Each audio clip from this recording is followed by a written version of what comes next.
Por esse fogo aceso, como se fosse esperança. O gás de cozinha subiu 85% em 5 anos. Por esse grão lavado, como se fosse ouro. O preço do arroz subiu mais de 70% entre 2019 e 2021. Por esse som que ferve como se fosse sustento. O consumo de arroz no Brasil caiu quase 30% desde 1985. Por esse grão adormecido como se fosse promessa. O prato de feijão do brasileiro encolheu 1/3 em 40 anos.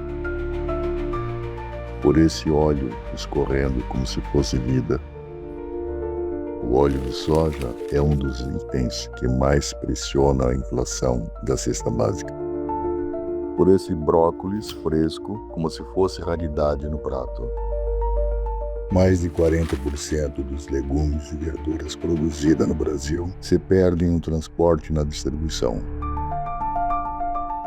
Por esse corte breve como se fosse partilha. Apenas 2 em cada 10 brasileiros consomem legumes sem a quantidade mínima recomendada. Por esse tempero adicionado como se fosse essencial. Os preços dos temperos subiram mais de 40% nos últimos 2 anos. Por essa carne vermelha cortada como se fosse um privilégio no prato. Em apenas 5 anos, o consumo de carne bovina caiu quase 8 quilos por pessoa. Por essa carne branca partida como se fosse esperança de proteína.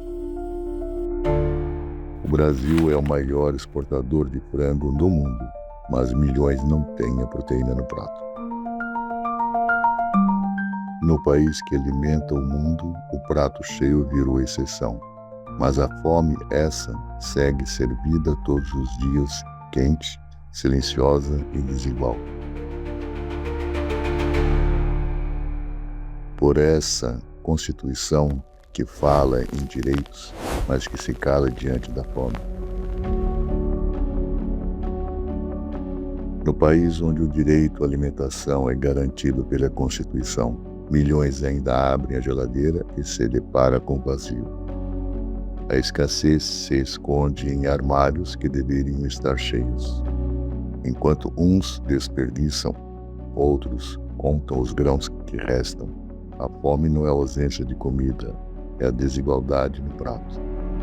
E não é só o desperdício por acidente. Muitas vezes o próprio agronegócio descarta comida para pressionar preços ou por motivos políticos.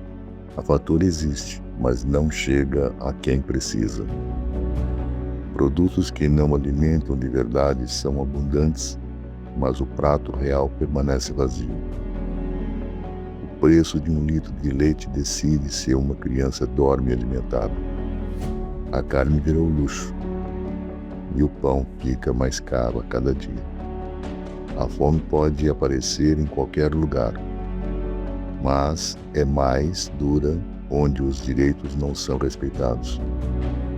Se a Constituição promete o direito à alimentação, por que tantos ainda vivem da sobra? É nesse ponto que a nossa história precisa mudar. A refeição básica virou um troféu caro e injusto. Esse é o preço social da nossa injustiça.